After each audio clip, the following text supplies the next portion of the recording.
And I'm sitting there, I could see a back of another deer coming up, and they're about 100 yards or so. And when it come up, he raised his head. I said, oh my gosh, I wished I had my rifle. And I'm sitting there watching him, and he cuts one out of the bunch like a cutting horse. And she runs down there to me and starts feeding right in front of me. Even back then, killing a spike for us was, man, it was major accomplishment. I mean, you got one with your bow. And I still feel like anything with a bow nowadays is a good deer if it's a doe or a young buck, if that's what you want to shoot. But anything for a bow kill to me is still just...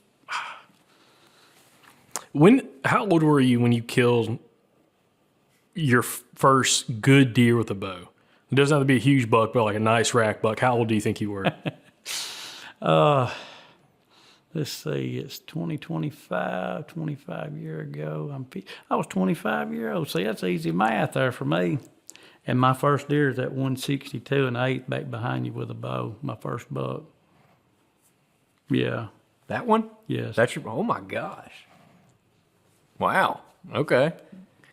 So I'm lucky. Man, I'm just sheer lucky. I do want you to tell that story, but not just about the hunt, but was scouting a big factor for you for that deer?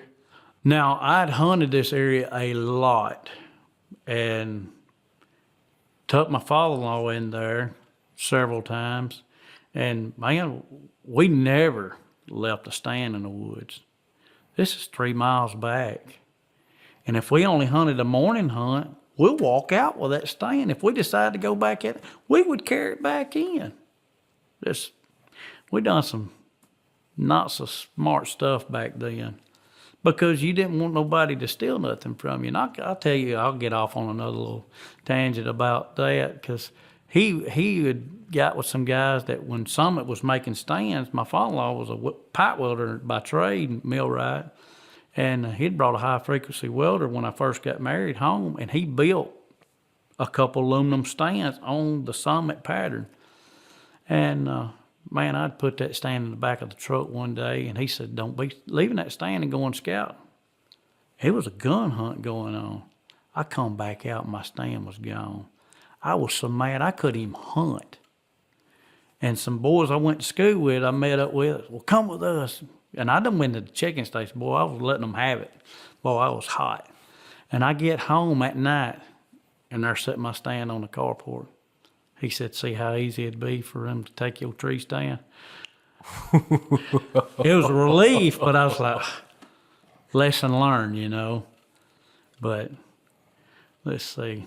And I got off on that. Yeah, but going back to that deer you killed with your bow, you said you hunted that area a whole bunch, but was scouting a factor for you? Was there any history? Like, what was it like? Me and my brother-in-law, we used to hunt a lot together back then, and we'd went in scouting, and I had found a trail coming in to a food plot that had a rub on it. And it was Thanksgiving week, and I was at work, and they said, we're gonna cut it off at lunch today on a Wednesday. I was like, man, I really like to work. They said, well, nobody's going to work at the shop. We're done for the day. And I'd done told some other guys I was going to take them to another WMA, and I talked to my brother, and he had seen a buck chasing 2 does that morning.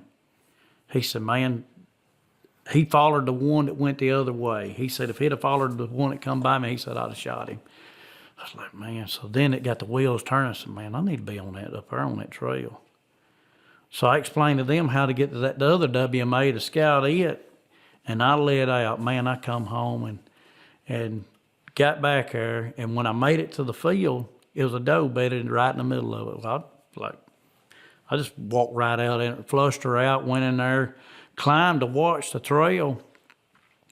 And I climbed a tree, and I turned parallel with the field instead of being stuck out. And I didn't want to turn back to the woods, but I felt like parallel would be my advantage because the trail was on the other side.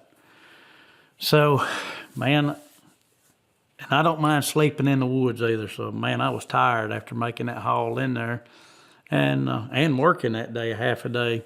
And I took a nap, and I think it was 3 o'clock, and I'd woke up, and I looked back, and you know, I done walked through this field, And I look back up on this hill, I can see a doe walk up. Another doe walk up. Another doe walk up. And I'm sitting there, I could see a back of another deer coming up, and they're about 100 yards or so. And when it come up, he raised his head. I said, oh my gosh, I wished I had my rifle.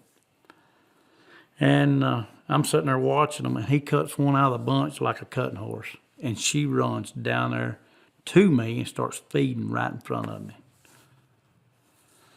So, yeah, I've always heard the story years ago, if they can see your eyes, they going to pick you out. And I look down, she's looking at me, and I close them.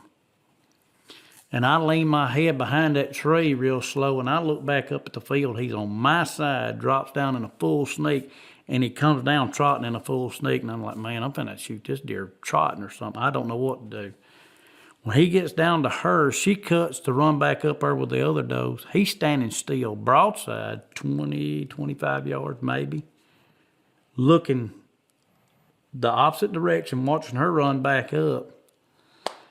And we used to shoot tournaments. I used to shoot them a lot, my brother, and now he's got the archery shop and shoots senior pro and all that. And he took off with all the archery shooting on tournaments.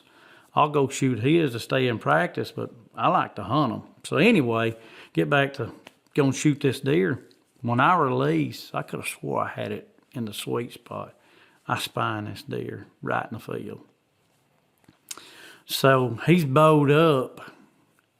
And anyway, you get to look at all this stuff. And I look back up, and these does are looking at him. He's just all wadded up in the field. And I have that quickie quiver that only has 3 arrows. Well, I shoot him with another. And I'm down to 1. I was like, man, I really don't want to shoot another arrow. And this deer gets up. He staggering falls at the edge of the field. And I'm watching him. He gets up again, and then he's painting trees as he's falling. And then when he gets out of sight, I climb down. I leave tree stand and the bow underneath the tree. Oh, yeah, and it's still good light, and I leave out. And I get to Dad and them's house, and I'm trying to tell them what went on. And man, when I try to speak, all I can do is cry because I knowed he was a big deer. And finally, when I got settled down, he said, oh, son, that deer will be fine. He'll be there the next day. I said, you ain't got to go, but me and some more finna load up and go look for this deer. Because I'd heard of somebody else leaving a deer overnight that the coyotes just chewed him up. So I wasn't taking that chance. Being my first really, really big deer, and I'd mounted maybe one other deer. I think I'd killed a good deer before that with a gun.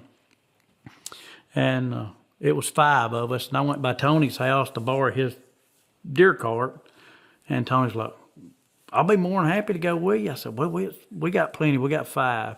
And my father-in-law had to work that night, and he was with us. It was me, my brother-in-law, my dad, and my father-in-law. And we lied out and hoofing to get in there. Back then, 45 minutes nonstop, I could get in there. Now it's breaking in a little over an hour. But anyway, we make it back there, and we start looking for the deer, and when we ain't finding him. And we're running out of blood. And I said, well, y'all start circling and see what y'all can pick up. There's a gap down here we think he may be headed to. And we walked right up on him, me and my brother-in-law, and then it was happy days at that point. I don't even know if we had a phone. I know I didn't have a phone. It was a long time before I'd got a phone. Maybe my brother had one. I don't know. But it may have been digital cameras back then. But anyway, it was a lot of luck went into that hunt. And public land, too. Oh, yeah. Yeah, that's a good deer. When we walked in, I was looking around at all these deer, and I saw him. I'm like, when did he kill that? Because I didn't remember seeing a picture of that deer or anything. I got some photos we used in the past. A little grainy, not the greatest photos. Well, I'll get some photos made today. So I don't know if there was a whole bunch of takeaway from that hunt. I can ask you that. But also, when you started getting into bow hunting and started having some success, sounds like kind of late teenage years into your 20s, talk to me about how did scouting play a factor for you in with how did scouting play a factor for you in learning areas? Who did you learn to scout from? Like, was it self-taught or did you have somebody that was kind of teaching you how to scout?